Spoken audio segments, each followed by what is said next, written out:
Alors, bonsoir à toutes et à tous. Je suis ravi de vous retrouver et de fêter une fois de plus la littérature étrangère. Ça fait déjà quelques semaines qu'on reçoit des auteurs étrangers de tout horizon. Et ce soir, c'est la 340e rencontre Vlil et on a la chance de recevoir Michael Cremet et sa traductrice Aurélie Laroche, qui sera donc notre interprète ce soir et qui est également la traductrice du roman ici, Les Adversaires, aux éditions Phébus. Michael, bonsoir déjà à tous les deux.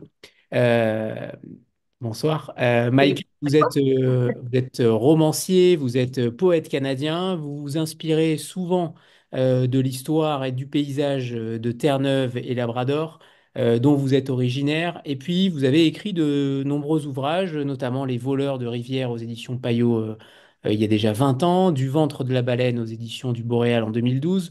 Et puis Les Innocents, votre quatrième livre qui a été traduit en français également.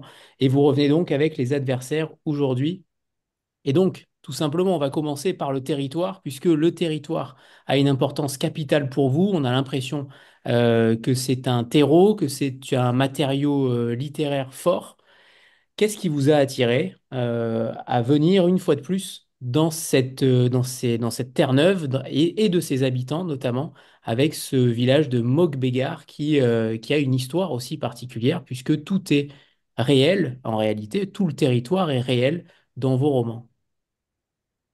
So the territory is very important in your novels, in everything you write. So Anthony was asking, how come you come back to this territory and Mockbeggar in particular? That is a very, very important exploitation that was very important for the development of this territory. Well, I have to admit up front that I found the name Mockbeggar in a history of a place called Bonavista. And I thought it was something that had disappeared from the map. I didn't know it existed anymore. So I stole the name. So the community in the novels is actually completely made up. It was only after I wrote them that I found out Mockbeggar is still here. It's still a place in Newfoundland. So um, for me, the imaginary community is a place to explore Newfoundland in general. It allows me to talk about the place, not just one particular community, but about the island and the people here in general. Alors, la ville de Mockbeggar qui est imaginée lui permet d'illustrer les communautés de Terre-Neuve en général. Mockbeggar est un nom qu'il a trouvé dans des références, c'est dans des livres d'histoire, et il ne savait pas nécessairement que c'était un endroit qui avait réellement existé alors que c'est le cas. Donc, so there's a mix of imaginary and real territory, I imagine.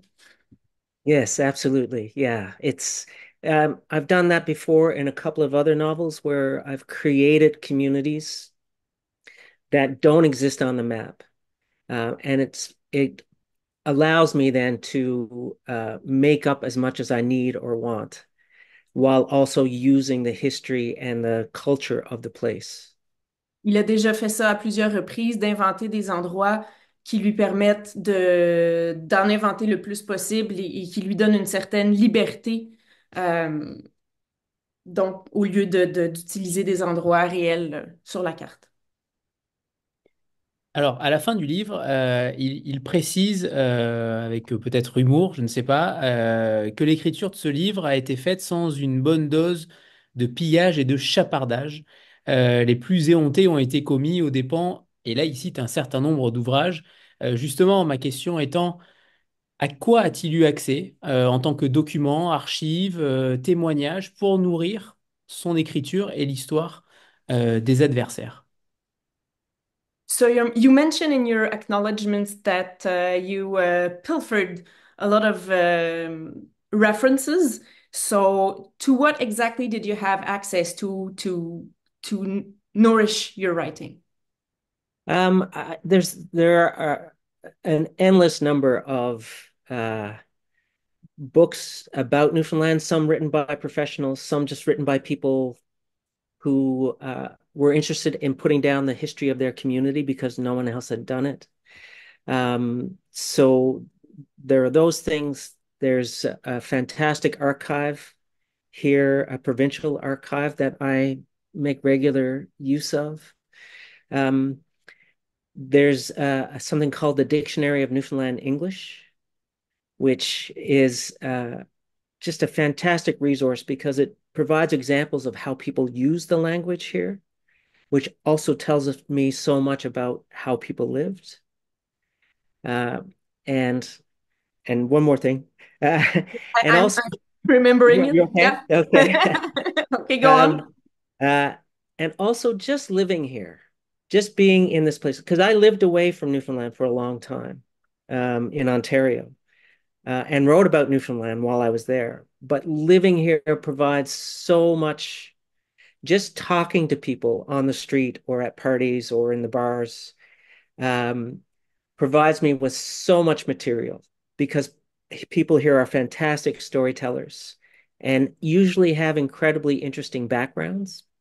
So I'm always listening for anything that I can steal and put in my books. Alors, d'abord, il existe un nombre de ressources infinies sur l'histoire de Terre-Neuve qui ont été écrites à la fois par des professionnels ainsi que par des gens qui ne sont pas nécessairement des professionnels, mais qui veulent raconter l'histoire de leur communauté parce que s'ils ne le font pas, personne ne le fera. Donc, il y a ces ressources-là qui sont disponibles. Il y a également des archives provinciales disponibles sur Internet qui sont là. Il y a également le dictionnaire de l'anglais de Terre-Neuve, qui est une ressource que j'ai moi aussi consultée d'ailleurs, qui est extrêmement intéressante, qui donne des exemples après les définitions qui donnent des exemples de comment les termes étaient utilisés à l'époque avec plein de références. Donc ça, c'est une ressource extraordinaire. Et puis, Michael aussi dit que le fait d'habiter là est la meilleure des ressources. Il parle, il écoute les gens et d'après leur langage, leurs expériences, c'est là qu'il glane énormément d'informations. In particular, in this for this book and the previous book, there are a couple of books that I acknowledge that I just stole from endlessly. And one was a community history of Bonavista called Prime Birth, written by a guy from Bonavista. And there were so many fantastic characters and stories in there that I just pilfered from endlessly. And there's also a journal by an English, he was a soldier, but eventually moved to Newfoundland and Labrador and lived and worked here for a number of years. George Cartwright, his name was. So it's the Labrador Journal of George Cartwright, which was set around the turn of the 19th century. That's when he was living here. So much of what I know about how people lived at that time in this place, I took from that journal. OK, alors deux ressources particulières desquelles il a énormément pris pour l'écriture des adversaires, mais aussi des innocents, le livre précédent. Un livre d'histoire sur Bonavista qui contenait énormément d'histoires très intéressantes et particulières et il s'est servi sans scrupule dans ce livre-là. Et également le journal d'un soldat anglais, John Cartwright, qui est venu habiter à Terre-Neuve au tournant du 19e siècle et il s'est beaucoup euh, servi de ça pour avoir des informations sur comment les gens vivaient à l'époque. Dans ce roman, il y a en effet le territoire, mais il y a aussi évidemment la violence. J'aimerais savoir finalement, qu'est-ce qui vous a donné envie d'écrire ce roman-là? Est-ce que Euh, concrètement, est-ce que c'est la violence des hommes aujourd'hui? Est-ce que c'est la société d'aujourd'hui qui vous autorise, qui vous donne envie d'aller chercher le plus mauvais de chacun d'entre nous dans une violence folle, à feu et à sang, entre un frère et une sœur, dont on parlera tout à l'heure, Abbé Scrap et la veuve Keynes? Euh, Est-ce que c'est finalement la société qui reflète ce que vous avez envie d'écrire? Est-ce que vous êtes influencé par ce que vous voyez tous les jours, la montée de la violence, notamment aux États-Unis et dans le monde en général, mais particulièrement peut-être aux États-Unis? Est-ce que c'est cette acuité-là, est-ce que c'est cet œil de votre œil d'expert, votre œil d'auteur qui vous oblige, qui vous contraint même à la retranscrire en littérature? On the subject of violence, um, how exactly does violence in our modern world, maybe particularly in United States right now, how does that influence your author eye, and how does it influence your need to put this in writing, because the violence is quite present in the novel. Right. Um, yes. Short answer is yes. Bon, réponse Um, courte, oui. Go on. I think, yeah, I think this novel, a lot of what I've written in my life has been set in Newfoundland in the past. And I'm not, it's a bit of a mystery to me why I do that. But often, although I'm writing about the past in terms of what the story is and where it's set, my concerns are very much about the world we live in today. And I think this book, more than any other, is a novel about the world we're living in now. It's about two really uh, reprehensible people who find themselves in positions of power, and what happens to a community when the worst of who we are Mm. finds itself in positions of power. And that does the violence, I think, is kind of a it's just a side thing that flows out of that situation. Um, but it does feel to me like increasingly, and not just in the United States, but in many, many former or in name only democracies, we're shifting towards fascism. Mm. And fascism, by definition, I think, is a form of violence against the citizens of a country and against the citizens of other countries. So I'll stop there. OK, yeah. Donc, oui, la violence reflète effectivement ce qu'il voit du monde aujourd'hui. Il dit que beaucoup de ce qu'il écrit se déroule dans le passé. Alors, pourquoi il met ça dans le passé? C'est une question que lui-même se pose, mais ça reflète effectivement sa vision du monde aujourd'hui. Le fait d'avoir ces deux personnages principaux qui sont extrêmement violents, c'est un questionnement sur ce qui se passe quand les gens sont dans des positions de pouvoir. Il remarque et s'inquiète beaucoup de la montée des extrêmes dans le monde aujourd'hui, du fascisme qui semble vouloir revenir et qui est une forme de violence extrême. Alors Je sais justement, pas vous si avez, je j'ai ne sais bien rêvé. pas si Michael voulait rajouter quelque chose ou pas, mais il me semble. Do you want to go on the subject or?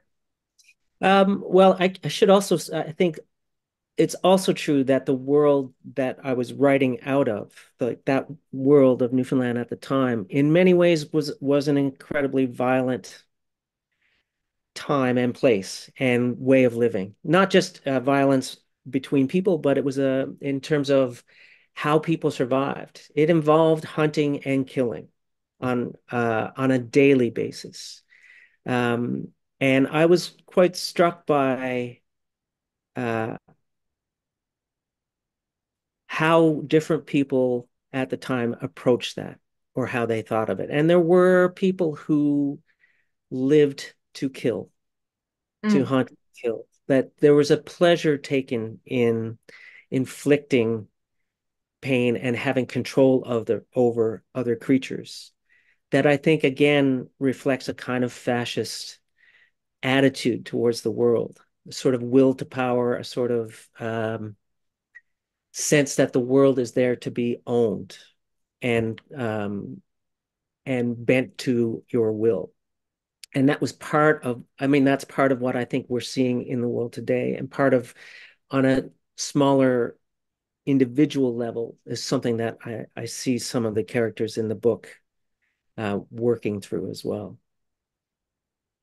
Alors, l'époque et le milieu où se déroule le roman est aussi extrêmement violent, non seulement par les rapports entre les gens, entre eux, mais aussi à cause de tout ce qui devait être fait simplement pour survivre.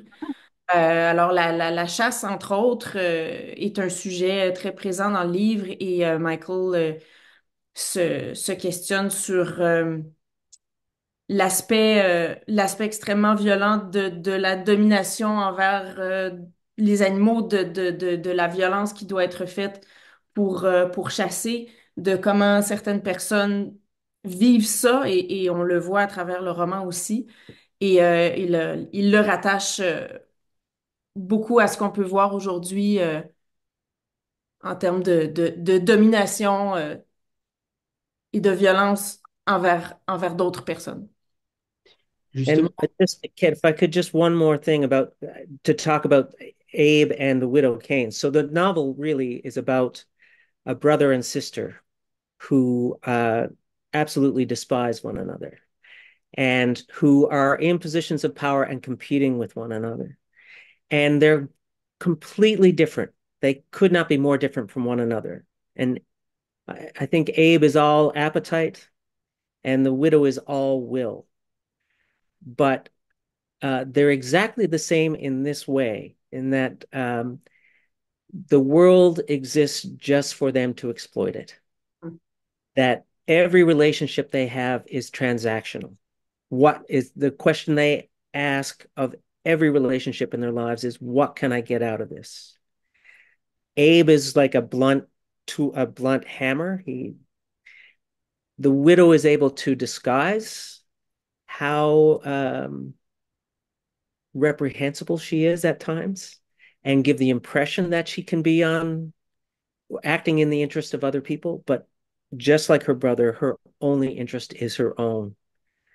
And in that sense, I think, again, that's a violent way to approach the world. Alors, le roman raconte l'histoire d'un frère et d'une sœur qui sont deux ennemis jurés, qui se détestent absolument, mais qui toutefois ne pourraient pas être plus différents. Effectivement, Abe Strapp est dans le désir. La veuve Keynes, elle, est plutôt dans la volonté. Mais dans le fond, ce que tous les deux veulent, dans le fond, ils ont ceci de commun que le monde n'est là que pour les servir. Euh, Ils veulent simplement prendre, et de façon extrêmement différente. Abe Strapp est comme un marteau qui frappe pour prendre ce qu'il veut de façon très, très violente. La veuve Keynes est capable de camoufler ses intentions peut-être un peu mieux, de donner l'impression euh, qu'elle est sensible aux besoins des autres personnes autour d'elle, mais en définitive, elle ne cherche que son propre gain aussi. Donc, c'est ça aussi une illustration de la violence dans le roman. exact. Alors justement, c'est intéressant d'avoir choisi deux personnages principaux, en l'occurrence Abbé Scrape et la veuve Keynes, qui sont cyniques, monstrueux, sans scrupules. Et en même temps, de l'autre côté, on trouve un petit peu de lumière sur les personnages secondaires. C'est ça qui est intéressant, c'est que, alors, elle n'est pas grande à la lumière, mais elle y est évidemment, notamment sur le monde animal, mais la lumière, elle est davantage donnée à ceux qu'on voit moins, ceux qui sortent un petit peu de l'ombre. J'aimerais savoir pourquoi ce choix, finalement, parce que c'est plutôt rare dans un roman, dans un vrai roman, puisque là, on est dans un vrai roman. Je trouve ça extrêmement singulier. J'aimerais savoir pour quelle raison. So your two main characters are monstrous, are unscrupulous, and light and goodness and light are left to secondary characters, maybe. And it's very interesting, and it's something that we don't see often in novels, that light is given to other characters than the principal, the main characters. So why have you chosen to do it this way? Yeah, I guess it has to do with the world we're living in, or the world we could be living in if things continue to go the way we're going. Um, and I was really interested in exploring. uh, One of the challenges of writing this book is that the two main characters do not change. Hmm. They're exactly the same at the beginning of the book as they are at the end of the book. And so for me, in many ways, the novel is about how do the people around, they're like black holes that suck in everything. And for me, a lot of the novel was about how do people find themselves moving into the orbit of one or the other of these black holes? And how does that distort them? How do people, even good people, even people who are carrying the light, how are they distorted by finding themselves in the orbit of one or the other of these two black holes? And I had another thought there. Um,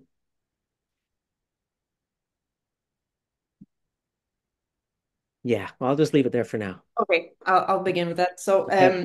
um, c'est une réflexion sur ce que le monde pourrait devenir éventuellement. Euh, Ces deux personnages-là ne changent pas du début à la fin. Et ça a été un défi d'écriture, dans le fond, d'explorer comment les gens autour, ceux qui portent la lumière, comment leur vie est influencée par ces deux personnages-là qui sont comme des trous noirs qui aspirent la lumière finalement. Donc, ça a été d'écrire la trajectoire des autres personnages du début à la fin qui doivent évoluer autour de ces deux trous noirs-là qui, eux, sont identiques du début à la fin, qui n'évoluent pas, et surtout pas pour le mieux. So have So, you your thought? Yeah. yeah, Okay. yeah. Sure. So when I decided to write the book, I made a decision that I was, and it's an odd thing for a writer to say, but I made a decision that I was not going to interfere. So I was setting up a situation where the worst of who we are in positions of power. How does that play out? And at no point was I going to step in to protect a character who I felt with, who I felt affection for, or to make the story less dark. I was just going to, I was like the clockmaker, I made the clock and I set it running, and I did not do anything to alter what those conditions will lead to. Mostly as a thought experiment about where we may end up ourselves, if we continue down the road we're going. Alors, au tout début de l'écriture, Michael dit qu'il s'est promis à lui-même, chose qui est assez rare pour un auteur, de ne pas intervenir. Il a dit, j'ai mis en place une situation où deux personnes qui incarnent le pire de ce que l'humain peut être sont en position de pouvoir et je n'interviendrai pas pour altérer le déroulement de l'histoire, le déroulement de la situation. Je vais laisser les personnages s'arranger avec ça, finalement, et voir qu'est-ce qui pourrait advenir si le pire était là, si le pire dirigeait le monde, finalement. Il dit, je suis comme un horloger qui a fabriqué l'horloge et qui la remonte et qui la laisse aller pour voir ce qui va advenir comme ça. Voilà. Alors, ce que j'aimerais savoir, c'est que, alors, je pense que beaucoup de lecteurs français ont découvert une communauté, la communauté Quaker, la société religieuse des Amis. Je pense hein, sincèrement que c'était quand même extrêmement peu connu du lectorat français, et j'ai aussi découvert cela Est-ce que Michael peut nous expliquer justement les fondements de cette communauté qui a véritablement existé? Je ne sais pas si elle existe encore d'ailleurs, à vérifier, et qu'il nous raconte finalement l'omniprésence de la superstition dans cette dernière. So, the Quaker community is largely unknown to French readers. They've discovered something, and so he would like to know to you to explain the foundations of this community and the prevalence of superstition in there. The Quakers were a bit of a mystery to me as well. I had no idea there had ever been Quakers in Newfoundland until I read the book about Bonavista and discovered there was a small Quaker community there. And it was such an odd uh, detail and so little known that I couldn't resist putting them in the novel. Basically, um, mostly just because I found it an interesting oddity of Newfoundland history. Um, but of course, I then started doing a little bit of research about the Quakers to try and understand a little more about how they operate, what they think about, what they think.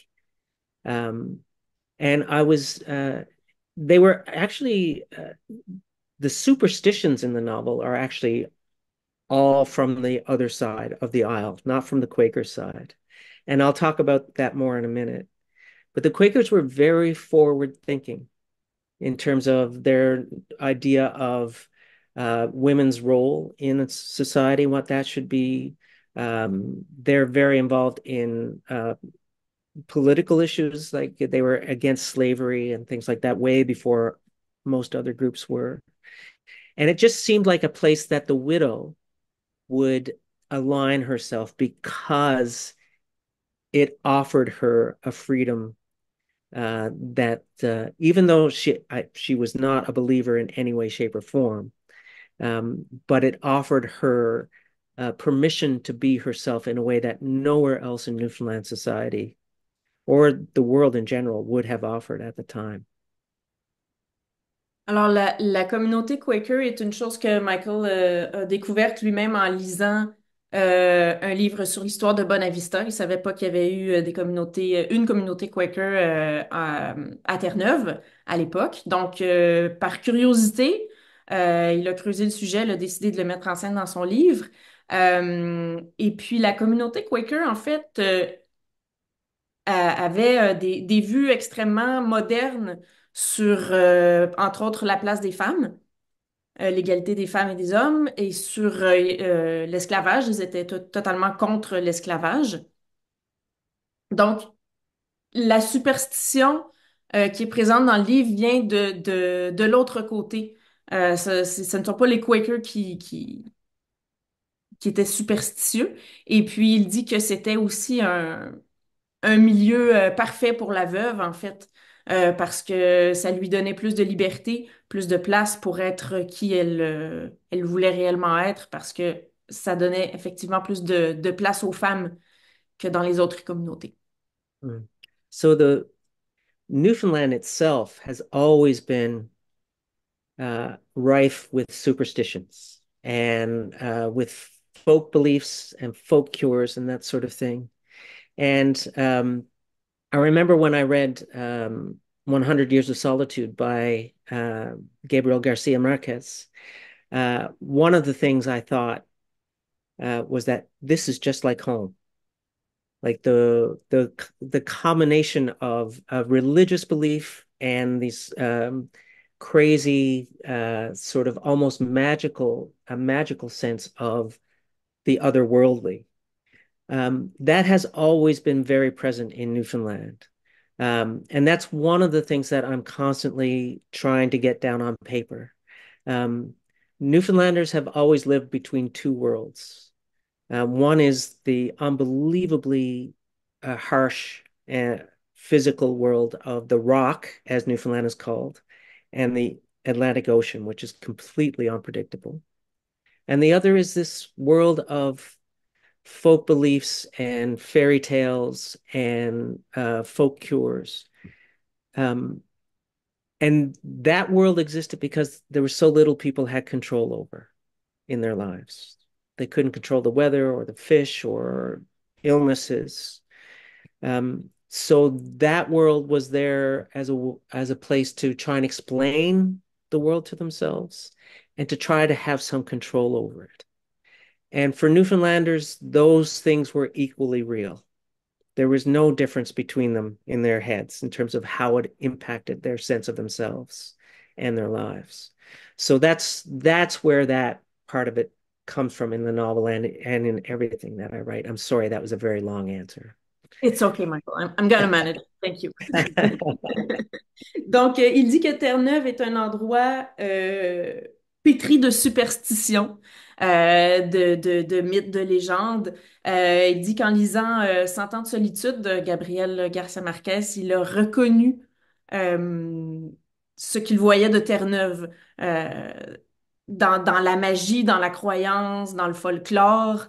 Et à Terre-Neuve, pour les Terre-Neuviens, en fait, le monde réel qui est extrêmement dur, il faut le dire. Terre-Neuve est surnommé The Rock, le rocher. Donc, c'est effectivement un rocher au milieu de l'océan où les conditions de vie sont extrêmement rudes. Et pour les Terre-Neuviens, la magie, la croyance, le folklore est une façon d'expliquer les choses, d'expliquer cette vie extrêmement difficile. Et pour eux, ce qu'ils disent dans leur tête, il n'y en a pas une qui est plus réelle que l'autre. Donc, il essaie de mettre en scène cette interconnexion entre le monde réel extrêmement difficile et la superstition et la magie. Alors, on va procéder maintenant au premier extrait qui sera lu en langue originale d'un côté par Michael et ensuite en français par Aurélie. So, first excerpt from the book, Michael. So Okay, you so will read are we first doing in two? English, and I will follow with the French. Le premier seulement, the first. Le premier, the first Okay. So this is from the very beginning of the C'est le novel. début du livre, en fait, le tout début. So and it's a wedding, but not a very happy one. C'est un mariage, mais pas un mariage heureux. There was a killing sickness on the shore that winter, and the only services at the church were funerals. The beadle stood at the bare wooden table that served as an altar in a shapeless cloak and black skullcap, offering a reading and a prayer over the departed. There was no sermon, and no hymns were sung. The few people well enough to mourn the dead carried them to their rest, rasping shallow graves in the frozen earth. The sanctuary was almost empty on the day of the wedding as well, and there was the same forsaken air about the occasion as the sparsely attended funerals. The bride was a girl of 14, her hands manacled in a fur muff on her lap. Everyone in the church but her father was a rank stranger, and even her father the youngster barely knew. He was a merchant from Jersey, 20 years in Newfoundland, but for spending every second winter with his wife and daughters in the old country. He had arrived home in September as planned, but stayed just long enough to attend to immediate business before shipping out again. And against her mother's useless protests, he packed his oldest daughter along for the journey. She had never been to sea, and they sailed into storm as soon as they left the channel, the vessel shipping green water as each wave overwhelmed the bow. She didn't leave her cabin for sickness and for fear of being swept overboard the entire voyage. Thank you. Je suis avec la version française. Une maladie mortelle s'était répandue sur la côte cet hiver-là, et l'unique service qu'assurait l'Église était les funérailles. Le sacristain, devant la table de bois nu qui faisait office d'autel, vêtu de sa cape informe et de son bonnet noir, lisait un passage de la Bible et disait une prière pour chaque défunt. Plus aucun sermon n'était prononcé, plus aucun hymne ne s'élevait. Les rares personnes assez fortes pour venir pleurer les morts étaient celles-là même qui les emportaient vers leur dernier repos et qui raclaient le sol gelé pour y creuser des tombes à fleur de terre. Le jour du mariage, le sanctuaire était presque vide. L'événement était empreint de cet air d'abandon qui avait marqué les obsèques désertes de la saison. La mariée, une jeune fille de 14 ans, serrait ses mains dans un manchon de fourrure posé sur ses genoux. Tous ceux présents dans l'église étaient pour elle de parfaits étrangers. Même son père, elle le connaissait à peine. Ce marchand originaire de l'île de Jersey était établi à Terre-Neuve depuis 20 ans, mais retournait passer un hiver sur deux avec sa femme et ses filles sur le vieux continent. Cette année-là, il était arrivé en septembre comme prévu, mais n'était resté que le temps nécessaire pour régler ses affaires les plus pressantes. Sourd aux protestations de son épouse, il avait repris la mer, emmenant sa fille aînée avec lui. Elle n'avait jamais mis les pieds sur un bateau, et ils essuyèrent tempête après tempête dès qu'ils eurent quitté la Manche, le vaisseau se chargeant d'une eau verte à chaque vague qui submergeait la proue. Elle n'était pas sortie de sa cabine de toute la traversée, malade et terrifiée à l'idée d'être emportée par-dessus bord. Merci, merci à tous les deux. Alors, je rebondis par rapport à cette traduction merveilleuse tout au long du roman d'Aurélie Laroche. Euh, est-ce que finalement, comment vous avez interprété la langue de Michael Cremer, notamment sur la musicalité, et oui, là, et oui, Aurélie, il y a une question aussi pour vous. Une question pour moi, mais Et non, mais oui, non. forcément. J'aimerais vraiment savoir comment vous l'avez perçu dès le début, comment vous l'avez interprété. Est-ce que vous avez dû faire des choix, que ce soit d'orientation? Comment ça s'est passé finalement cette traduction de Michael Cremer? Ben écoutez, déjà en partant, c'était le deuxième roman que je traduisais de Michael, donc j'avais déjà un peu formé mon oreille et mon œil à sa langue, mais je pense que j'ai toujours aimé et apprécié sa façon d'écrire et je m'y suis toujours plongée avec assez d'aisance. Mais comment dire? Oui, il y a des choix qui ont dû être faits, évidemment. C'est un univers extrêmement particulier euh, qui, moi, m'est totalement étranger. J'ai dû faire énormément de recherches. En français, les ressources sont quand même un peu moins abondantes, même si la communauté francophone de Terre-Neuve est là depuis toujours et qu'il y a quand même des ressources. Euh, j'ai dû faire beaucoup de choix, mais c'est une langue dans, dans la poésie du langage, je m'y suis glissée quand même assez facilement, je dirais. J'ai de la difficulté à parler de mon travail. On me demande jamais de parler de mon travail. Eh ben, c'est dommage. C'est dommage parce que les traducteurs sont essentiels, sinon on n'aurait pas pu lire Michael Cremer en France. Donc, vous faites un travail formidable et on vous en remercie. Alors, j'insiste pas, Aurélie. Je vais repasser sur Michael. Michael, tout à l'heure, vous avez dit que vous ne saviez pas pourquoi vous avez mis l'histoire au passé. Justement, on comprend petit à petit, finalement, dans quelle époque le roman se situe. Vous allez peut-être me dire le contraire, mais on est à peu près début du 19e siècle, vers la fin peut-être du 18e. Il y a un flou temporel, il y a une ambiance, il y a une atmosphère historique, c'est évident.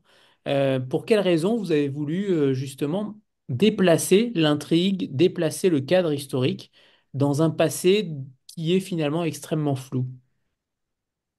So, in your novel, there's a feel of 18th, end of 18th century, maybe start of 19th century, but there's a blurred, the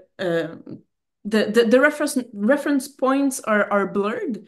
And so, why did you make it so, and why did you choose to set up your novel at that time? Well, the choosing the time basically, and I think we'll talk about this more later, but this novel is kind of a mirror. It's not a it's not a sequel. It's kind of a mirror image of the previous novel, which you also translated, The Innocents. And that novel was set at the turn of the 19th century, partly because I guess that's when the real events the book uh, deals with happened, like way back in early European settlement in Newfoundland. But again, I did not want to say these are the years in which it happened because the years are kind of irrelevant. The stories that I'm trying to tell in this book and in The Innocents are not about particular times. The stories are about humanity, about us. So I wanted to, as much as possible, avoid the whole question of when exactly is this happening? Because to me, that's irrelevant. It's in the past, and that's obvious. But uh, what's important to me in telling these stories is what does it say about these characters, about these people, and how does that relate to us and how we live? Donc, ce roman-là est un miroir et non pas une suite du ben, de celui qui était paru précédemment, Les Innocents. Donc, il se passe en même temps que Les Innocents. Et puis, l'époque, dit-il, n'est pas le sujet, n'est pas importante. Euh, L'histoire se déroule à peu près à cette époque-là et c'est tout ce qu'on a besoin de savoir. Il voulait mettre l'accent sur les événements, pas sur les événements, enfin sur l'histoire de ce qui se déroule, de ce que ça peut dire de nous, mais ce n'était pas important ou nécessaire d'avoir des repères temporels précis euh, qui auraient pu détourner l'attention. And I, I also want to add to that. I mean, I never ever set out to be an historical novelist. Never aspired to that title, and kind of bristled against it early on because I didn't want to be pigeonholed. But of course, it's getting harder and harder to be pissed off at people for calling me a historical novelist because everything I write is an historical novel set in Newfoundland. Um, but part of what that offers me, I think, is the ability to write about contemporary events and contemporary politics and contemporary issues without worrying about what happens tomorrow. Will what happens tomorrow mess up this book that I've been working on for a year? Um, and also to avoid the kind of petty arguments about politics that bog down a story, I think, when you're talking about contemporary issues in fiction. So it allows me a freedom to think about contemporary issues outside of the box of what's happening on the ground right now. Alors, tout d'abord, il tient à préciser qu'il n'écrit pas de roman historique, qu'il n'est pas un romancier historique, il n'a jamais voulu ou cherché à l'être. Par contre, il dit que c'est de plus en plus difficile de se fâcher contre les gens qui lui accolent cette étiquette de romancier historique parce que effectivement, c'est de plus en plus ça qu'il fait. Il dit que écrire des romans qui se passent dans le passé lui permettent de réfléchir et d'illustrer les enjeux présents, politiques, sociaux ou peu importe, sans avoir à se soucier de débats réels sur la véritable politique de l'époque. Ça lui donne du recul et un détachement. Et je pense que j'ai perdu la fin de l'intervention. I think I just missed the last thing you said. About how it allows me to talk about the issues outside of the sort of petty arguments that Yeah, yeah. bog down so much when you're dealing with contemporary issues. OK, c'est ça. Donc, ça lui permet d'écrire ses histoires en dehors des questionnements contemporains. Très bien. Vous avez également, Michael, un talent particulier pour décrire la nature, pour décrire finalement les événements météorologiques, l'atmosphère qui se passe autour de ces personnages. Alors, on ne va pas dire que c'est un personnage principal, mais presque, tant on a l'impression qu'il y a cette ombre météorologique, cette ombre des éléments qui continuent de tourner autour de chaque personnage. Est-ce que vous avez une manière singulière de travailler cette notion de description de la nature? So you have a particular talent to describe meteorological events that are there very importantly in the novel. Um, Do you have a specific way of working with that? Uh, Not that I'm aware of. Um, the weather in Newfoundland is biblical often. Biblical, It's yeah. yes. Newfoundland is in the middle of the North Atlantic, and there are at least three major weather systems which move across or down over Newfoundland. So the weather is, I think, has had a huge influence on how Newfoundlanders see the world and see themselves. Uh, a huge influence on how much they feel they have or don't have control over events in their lives. So I've always wanted to try to give a sense in my novels of the awesomeness. And I mean awesome in both in terms of grandeur, but also terror. Mhm. How awesome the natural world and the weather in particular, uh, in relation to the ocean in particular, how present that is in people's lives here. So I think I have spent the last 40 years of my life working up to some sort of language that captures some of how the meteorological world, the weather, the natural world um, has impacted Newfoundlanders and how they see themselves. Does that make Ah, sense? yeah, of course. Okay, Euh, okay. la, la météo de Terre-Neuve est extrême. Michael utilise le terme biblical, biblique, là. C'est quelque chose d'absolument énorme. Terre-Neuve se trouve au confluent de trois systèmes météorologiques différents. Donc, la météo est quelque chose qui a un impact énorme sur la population, qui leur donne un sens particulier mon Dieu, mais qu'est-ce qu'on contrôle, qu'est-ce qu'on peut contrôler dans la vie, qu'est-ce qu'on ne peut pas contrôler. Donc, il dit la météo est awesome dans les deux sens du terme awesome en anglais, donc qui provoque l'étonnement et qui est extraordinaire et qui est terrible aussi, en fait. Donc, au cours de sa carrière d'écriture, il dit qu'il a probablement effectivement développé une langue qui est à même de capturer l'immensité, la force de cet élément-là qui est extrêmement important pour la population de Terre-Neuve.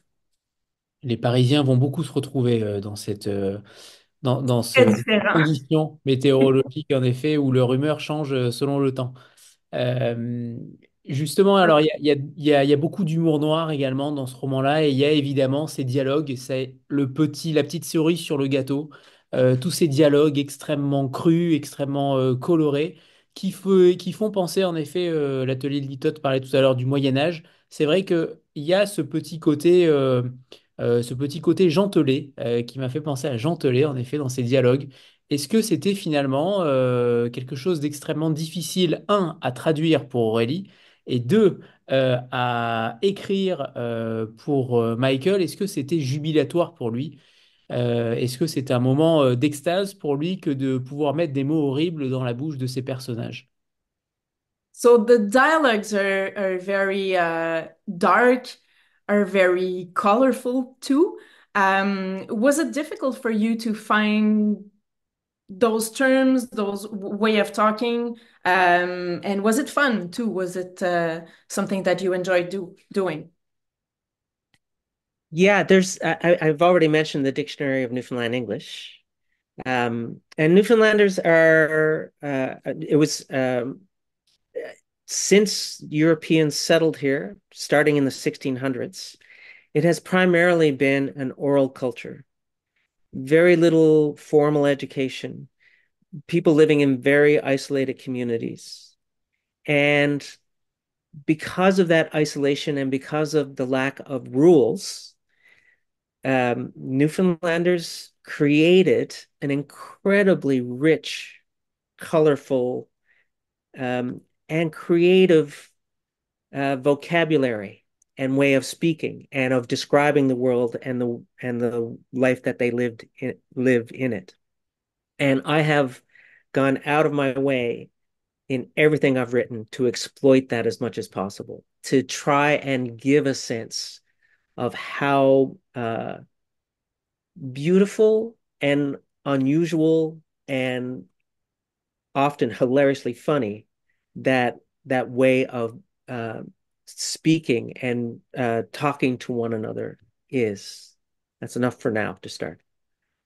Yes. So, à Terre-Neuve, historiquement, les premières colonies n'avaient pas énormément, il n'y avait pas énormément d'éducation. Il dit que la culture orale était proéminente. Les choses se transmettaient oralement d'une communauté à l'autre et c'était des communautés qui étaient très isolées. Donc, l'oralité a pris énormément, a pris une couleur finalement particulière et les Terre-Neuviens ont développé un langage extrêmement riche et coloré et il dit qu'il a fait tout ce qu'il a pu pour pouvoir illustrer dans son livre la beauté de cette langue-là et son caractère extrêmement drôle aussi, parfois. J'ajouterais de mon côté que ça a été un défi particulier aussi à traduire et que malheureusement, c'est sûr qu'on en perd. C'est sûr qu'on en perd. J'ai pas toujours été capable de donner un équivalent à ça, mais il y a énormément de recherches qui ont été faites de ce côté-là aussi. Eh bien, alors voilà, alors on va prendre une petite photo de groupe avant que vous nous lisiez ces dialogues si colorés en anglais et en français, comme ça on aura les deux versions. Voilà, préparez-vous pour la photo de groupe. Group photo, apparently. 3, 2, 1, et c'est bon, parfait. C'est parti donc pour l'extrait pour Michael et Aurélie. So can you read us the second excerpt? Sure. And this is a part of the book where Abe has been trying to build himself a new house. And in the course of doing that, they've discovered a coffin. And inside the coffin is a man dressed in pilgrim's garb, and which was from a time long before these people were there. And no one knows where this person came from or why he was buried there. Did you Alors, wanna... mise en contexte, c'est que lorsque Abe veut se construire une nouvelle maison, il découvre, en creusant, il découvre la tombe d'un pèlerin, donc qui porte les vêtements d'une autre époque qui précède et n'ont aucune information finalement sur cette personne-là. And everybody in the town goes to visit it. The widow goes in the middle of the night to try and avoid the crowd. So this is her encounter with her brother there. She turned to the coffin, setting the glim at her feet to push the lid clear, letting it tip to the ground on the far side. At first glance, the interior was so dark it seemed empty and bottomless, and a chill of recognition passed through her. It was a tremor that was almost pleasurable, and she let it travel to the ends of her fingers and toes, to the roots of her hair, before she raised the light from the ground to take a view of the corpse. "Sister," Abe Strap called behind her. She whirled away from the casket, lifting the lamp high. "Give you a fright," he said. "You're awake early, brother. The dogs were on the high ropes when you walked past the big house. I didn't think that was enough to stir a sleeper such as yourself." "I'm surprised the racket didn't wake our friend in the coffin there," he said. "I saw your light and thought I should see who was making a visit at this hour. You didn't trust your constables to look out to a dead man's welfare." "What are you doing here, Mrs. Keynes?" "The same as everyone else in Mockbeggar," she said, "but I was hoping to skip the carnival of it all." Abe Strap stepped up to the casket. "You look to have your peepers on his book." "What book?" Abe laughed. "Playing the innocent has never suited you, sister." She leaned in beside her brother, the black leather of the Bible barely visible still, though she managed to spy out its contours against the doublet. Abe looked askance at the widow. "You thought to sketch the man's visage, I imagine." She shrugged, her mouth puckering against a sickly feeling in her gut, to see that Abe Strap knew her better than she thought him capable. She said, "How long has he been buried there, do you think?" "Time out of mind, I guess." They stared at the dead man, both thinking all the time of the blood standing at their shoulder, feeling cursed to be bound to the other's muck, that hobble chafing at their flesh. "The only thing you'll take from the dead man here is his likeness, sister." "And that I have already," she said, with her infuriating smirk. She headed down the path to their father's house and past it toward the harbor, Abe Strap watching his sister go as far as he could see her, her shadowy raft of light rolling and dipping in the dark, as if she was traveling on the ocean's swell. Thank you. Version française. Elle s'était tournée vers le cercueil, avait posé sa lampe et avait soulevé le couvercle, le faisant glisser et basculer au sol. Au premier coup d'œil, l'intérieur était si sombre qu'il semblait vide et sans fond. Un frisson de reconnaissance la traversa. C'était un tressaillement presque agréable, et elle le laissa se diffuser jusqu'au bout de ses doigts, de ses orteils et jusqu'à la racine de ses cheveux, avant de reprendre sa lampe pour examiner le corps. Ma sœur, cria Abe Strap derrière elle. Elle se détourna vivement du cercueil et leva sa lampe au-dessus de sa tête. Je t'ai fait peur. Tu te lèves tôt, mon frère. Les chiens sont entrés en furie quand tu es passé près de la maison. Je ne croyais pas que ça suffirait à tirer du sommeil un dormeur tel que toi. Je suis surpris que ce raffut ait pas réveillé notre ami dans son cercueil, là. J'ai aperçu ta lampe et je me suis dit qu'il fallait que j'aille voir qui venait nous rendre visite à cette heure. Tu n'avais pas confiance en tes constables pour veiller au bien-être d'un mort? Qu'est-ce que vous faites ici, Madame Keynes? La même chose que tout le reste de Mockbecker, dit-elle. Mais j'espérais me soustraire au cirque. Abe Strap fit un pas vers le cercueil. On dirait que tu as des visées sur son livre. Quel livre? Abe rit. Faire l'innocente a jamais été ton fort, ma sœur. Elle se pencha à côté de son frère. Le cuir noir de la Bible était toujours à peine visible, quoiqu'elle parvint à en discerner les contours sur le pourpoint. Abe jeta un regard de travers à la veuve. Tu voulais dessiner son visage, j'imagine. Elle haussa les épaules et fit la moue, surprise d'une sensation désagréable en constatant qu'Abe Strap la connaissait bien mieux qu'elle ne l'en avait cru capable. Depuis quand est-il enterré ici, d'après toi? Depuis la nuit des temps, je suppose. Ils se perdirent dans la contemplation du mort, épaule contre épaule, tous deux pensant à ce sang commun qui coulait dans leurs veines, tous deux maudissant ce lien qui les rattachait à l'abjection de l'autre, cette entrave qui leur tailladait la chair. La seule chose que tu emporteras de ce mort, c'est son portrait, ma sœur. Et je le possède déjà, dit-elle avec son rictus agaçant. Elle redescendit le chemin vers la maison de leur père et la dépassa vers le port. Ebstrap regarda sa sœur s'éloigner aussi longtemps qu'il put. Le rayon vacillant de sa lampe se balançait dans le noir comme si elle voguait sur la houle. Merci à tous les deux. Tout à l'heure, on a parlé du territoire de Terre-Neuve, mais on ne sait pas trop comment finalement les habitants de Terre-Neuve ont réagi, les lecteurs de Terre-Neuve ont réagi à ce roman-là et aux Innocents finalement. Est-ce que vous avez eu des retours, Michael, de lecteurs sur cette communauté ou de manière plus générale de ce territoire-là? Est-ce qu'on vous en veut? Est-ce qu'il y a des menaces sur vous? Ou est-ce qu'au contraire, c'est tellement vrai que personne ne peut vous attaquer? So speaking of the territory, have you had the feedback? What is the feedback from people of Newfoundland, of these communities? Do they are are they Yeah. happy about what you wrote? Well, I've Newfoundlanders have uh, are very protective of their history and of their communities. And I've always been kind of terrified every time I put a book out that someone's going to come after me. And I've seen it happen to other people, especially with writers not from Newfoundland who write about Newfoundland. But the Newfoundlanders are very, very they don't mind telling you if you've got something wrong. Um, but for whatever reason, I think because I work very hard to get as much right as I can, um, no one has come after me yet.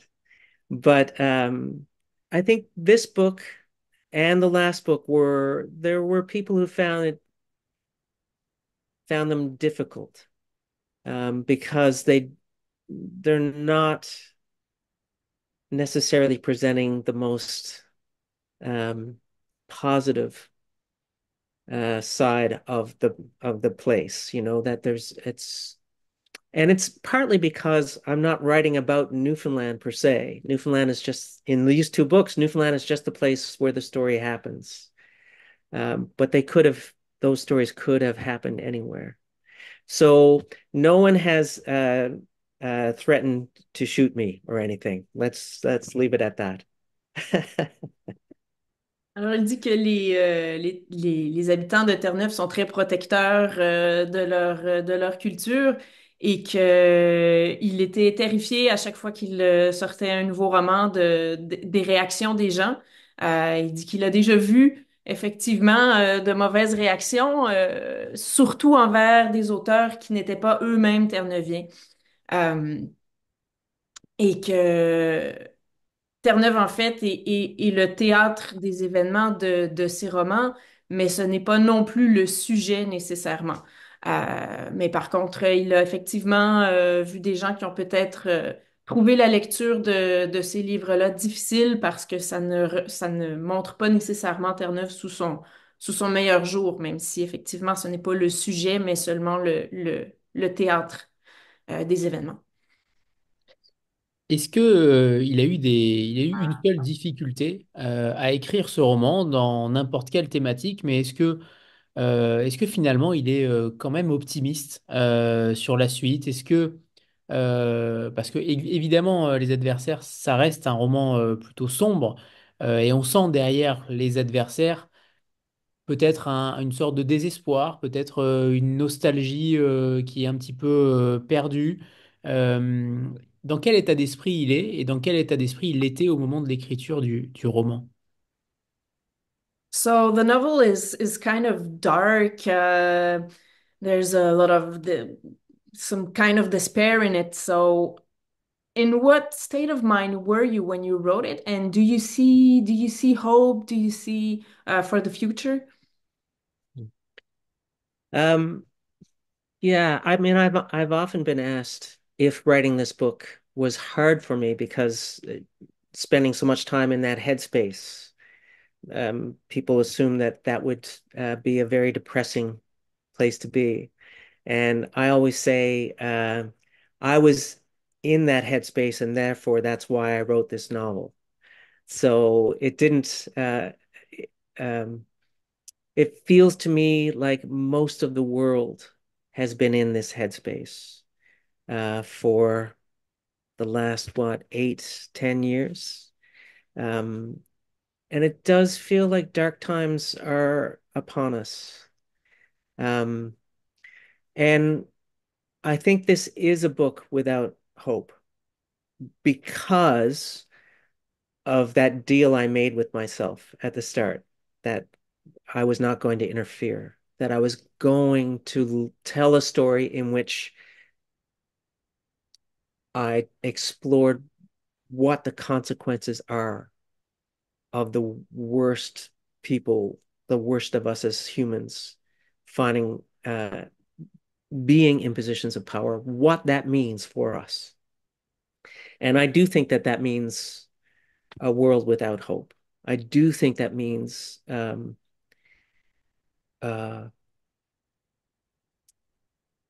that everything good in our lives is constricted or destroyed. So in many ways, I'm shocked that this book has been published because it is so dark. But it wasn't a very honest, for me, a very honest exploration of how I see that unfolding if something isn't done, if nothing changes. Alors, il dit qu'il a écrit ce livre, dans le fond, parce qu'il était dans cette place-là dans sa tête, dans cet état d'esprit, et que le livre, ce n'est pas le livre qui l'a mis dans cet état d'esprit, il l'a écrit parce qu'il était d'avance dans cet état d'esprit. Il dit, je perçois le monde depuis peut-être 8 10 ans comme étant dans cet état d'esprit-là, assez sombre, assez dénué d'espoir. Et ce qui lui fait le plus peur, en fait, ce qui peut-être lui fait dire qu'il y a de moins en moins d'espoir, c'est ce pacte qu'il avait passé avec lui-même au début de l'écriture du roman, de se dire, je n'interviendrai pas et je vais voir comment ça se déroule de laisser ces personnes dans un rôle de pouvoir, ces personnes méchantes en rôle de pouvoir, leur laisser libre cours, et le fait que ça se soit déroulé comme ça, il dit, c'est ce qui me fait penser effectivement que le monde ne se dirige pas dans la bonne direction si rien n'est fait, si on ne prend pas acte et qu'on n'agit pas pour essayer de changer les choses. And Alors, I would also say, just to finish up on that question, that that writing in itself is an act of hope. So even though the book is so dark, I mean, if I had no hope, if I thought there was no hope, I wouldn't have written the book.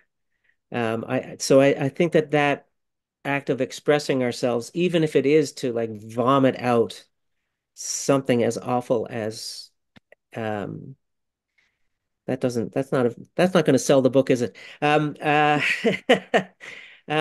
if it is to explore the darkest possibilities, in the end, that is an act of hope. Just the act of sitting down and creating. Hmm.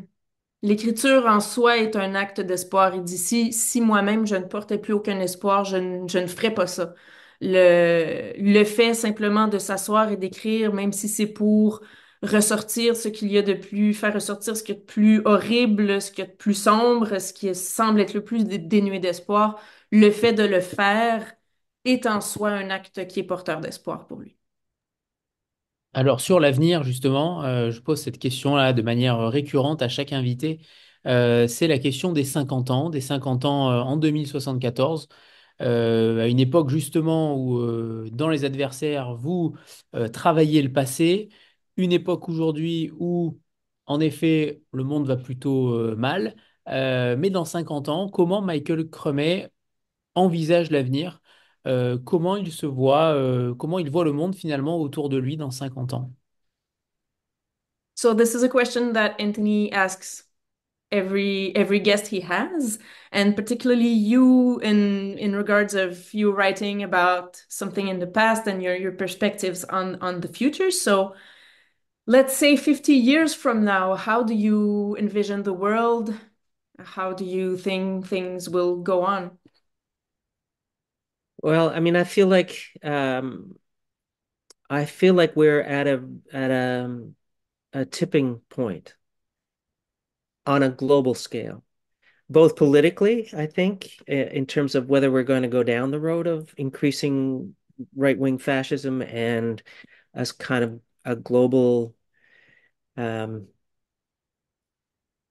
almost theocracy where a very, very tiny number of people own most of the resources. So, or whether we're going to, um, we're at the point where those decisions are being made every year now. Whether we're going to be trying to retain some semblance of democracy. And also ecologically, we're at a huge tipping point. And decisions that we make in the next, I mean, we're already past the point of no return in some ways. I mean, the kinds of storms we're seeing now in Florida just in the past couple of weeks, those are a direct result of climate change, and that's the future. Like that's not going to get better. The question is it going to get worse? And the decisions we make in the next 5 to 10 years will decide that. And I think if we go down the road of fascism and that sort of thing, those decisions will not do anything to help ecologically. So it would be a double whammy, so to speak. And in that sense, I think in 50 years, the world would be a very, very much different and much darker place. But it doesn't have to be that way.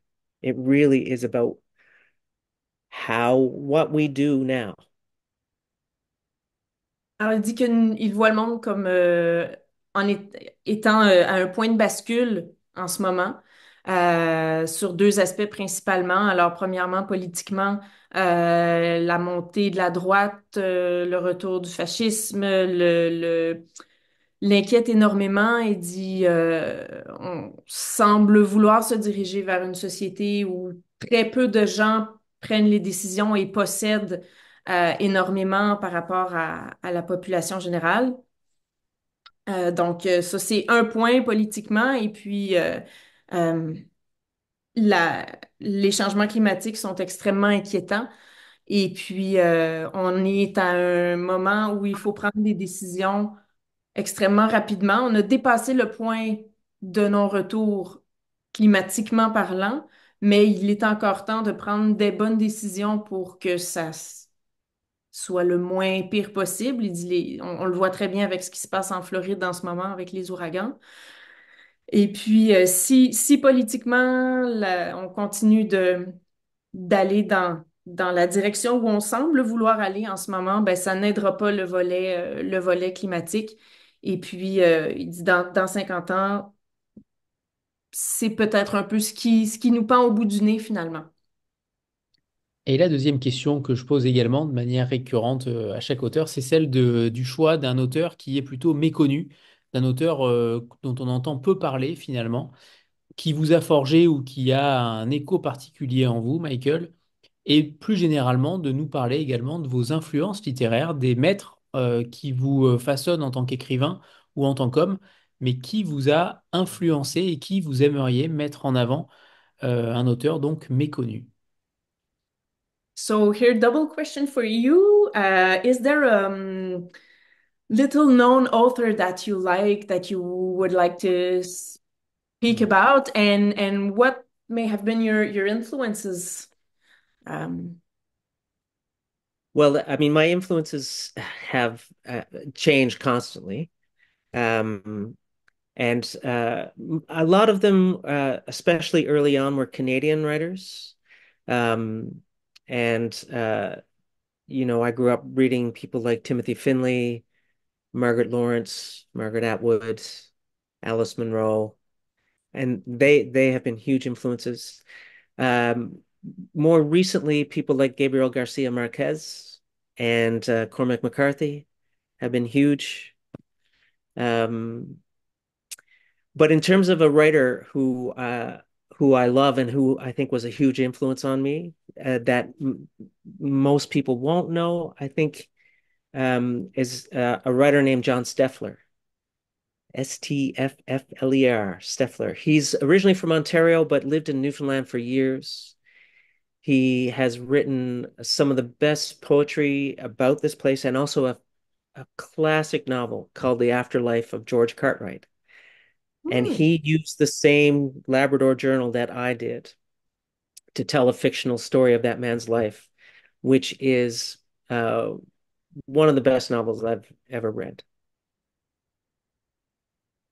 OK, alors pour ces influences générales, alors vous avez reconnu les noms peut-être de certains des auteurs qu'il a nommés. J'ai pas eu le temps de tous les noter. Je retiendrai Margaret Atwood, j'ai retenu Gabriel Garcia Marquez, j'ai retenu Cormac McCarthy. McCarthy. Donc vous les avez entendus. Et un auteur particulier qui est peut-être moins connu, qui a été très très très important pour Michael, c'est John Steffler. I got that Yep. right? OK. Yes, Steffler. Et un auteur ontarien qui a vécu à Terre-Neuve et il nomme en particulier le livre The Afterlife of John Cartwright. Et si je George ne Cartwright. m'abuse, OK. Et si Yep. je ne m'abuse, je préciserai que je crois qu'il a été traduit au Québec l'année dernière ou il y a 2 ans, je crois. Donc, il y a une version française qui est disponible. I was just telling them about a translation that exists of this. Okay, fantastic. Si Yeah, vous pouvez great d'ailleurs, novel. si vous pouvez Aurélie d'ailleurs le mettre dans le chat peut-être, l'écrire parce que j'ai pas forcément la bonne orthographe. Si vous avez l'orthographe, n'hésitez pas. D'accord. J'irai le Tout à rentrer. l'heure. Ouais, super. Et ma dernière question pour Michael, sauf si d'autres personnes ont des questions, c'est l'avenir finalement. Alors ce livre-là, Les Adversaires, était sorti en 2023 aux États-Unis, donc il y a à peu près plus d'un an. Ça veut donc dire que depuis, j'imagine, il a recommencé à écrire, peut-être, et j'aimerais qu'il nous parle de ses projets actuels. On dit qu'il est de lui poète et écrivain. Est-ce qu'il y a de la poésie qui va potentiellement être traduite en France? Il me semble pas que c'est d'ailleurs ces ouvrages de poésie soient traduits. Ça, c'est ma première question. Et ma deuxième, donc les projets en cours. Est-ce qu'il va y avoir un nouveau roman dans l'année prochaine, en 2025, en France ou au Canada? So, concerning the future, you're a writer of novels and of poetry. So, do you have poetry that is translated in French currently or not? No, I don't think so. The only language that any of the poetry's been translated into is Polish. Polish. OK. Yeah. Alors, sa poésie a été traduite en polonais, mais il n'y a pas de traduction française pour le moment. And is there no project of having your poetry translated? I Not, don't, not that I'm aware of. No, no. donc, pas de projet de There, traduction pour sa poésie. right. Actually, there is someone from Quebec who has translated some of my stuff into French, and one, I think he's translated an entire book and is looking for a publisher, but I don't think he's had much luck with that yet. Il y aurait un traducteur québécois qui aurait traduit un de ses livres de poésie et qui cherche un éditeur en ce moment. Appelle à tous. Et for your next novel, are you back to writing? Is there something that is coming in the next years? Yeah, I'm kind of I usually take a break between novels where I try not to worry about writing novels. Um, so that's where I'm at the moment. I have one of my books was made into a film a couple of years ago, and I worked with the director on that, and we loved working together. So he and I'm actually writing screenplays at the moment, which has been a lot of fun. But I'm my the woman who is my editor in the United States is really hoping that there's a Muckbeggar trilogy. So and I feel like I owe her. So maybe that's what will come next. Alors, pour l'instant, il dit qu'il aime prendre des pauses entre ses romans, avoir des moments dans sa vie où il ne se préoccupe pas d'écriture. Il est dans une de ces périodes. Il y a eu un de ses romans, je crois que c'était Sweetland, qui a été adapté au cinéma il y a quelques années. Il est en ce moment en train de travailler encore à un scénario avec la même personne avec qui il avait travaillé pour ce film-là. Mais il dit que son éditeur ou éditrice, je ne sais trop, espère qu'il y aura une trilogie Mockbeggar. Donc, il dit, j'ai l'impression de lui être quelque part un peu redevable. Donc, c'est possible qu'il y ait un troisième livre dans cette lignée-là qui verra le jour éventuellement. Et on précise qu'il n'y a pas besoin de lire le premier, Les Innocents, pour pouvoir lire le second, hein. Ce sont deux récits totalement différents. Seul l'ancrage territorial est plutôt similaire. Voilà. Il est temps de vous remercier tous les deux. Merci infiniment Aurélie pour cette traduction, cette traduction d'abord dans un premier temps des adversaires et l'interprétariat ce soir. Merci Michael Cremet pour vos réponses et pour ce livre-là qu'on n'oubliera pas forcément. C'est un ancrage et des personnages qui sont fascinants et extrêmement difficiles d'appréhender, mine de rien. Il y a beaucoup de casquettes qui leur sont dédiées, beaucoup de caractéristiques qui sont particulières, singulières. Chaque personnage est vraiment tissé. On aurait pu parler encore longuement de ces personnages-là, tant ils ont de matière, de chair humaine à travers des simples mots sur une page. Donc merci à tous les deux et peut-être donc à bientôt pour le troisième. On sera ravis de vous recevoir à nouveau, Michael. Thank you, Michael, for everything, for the book and very complex characters, and so maybe two next time for the next one. I hope so. And I just wanted to say thanks for having me on and for giving me the opportunity to talk with you folks. I really appreciate that. Merci de lui avoir donné l'occasion d'être là et de vous parler. C'était un plaisir. Mm. Au Merci tout le revoir. monde. Au revoir tout le monde. Merci Michael et Aurélie. Au revoir à tous. Au revoir.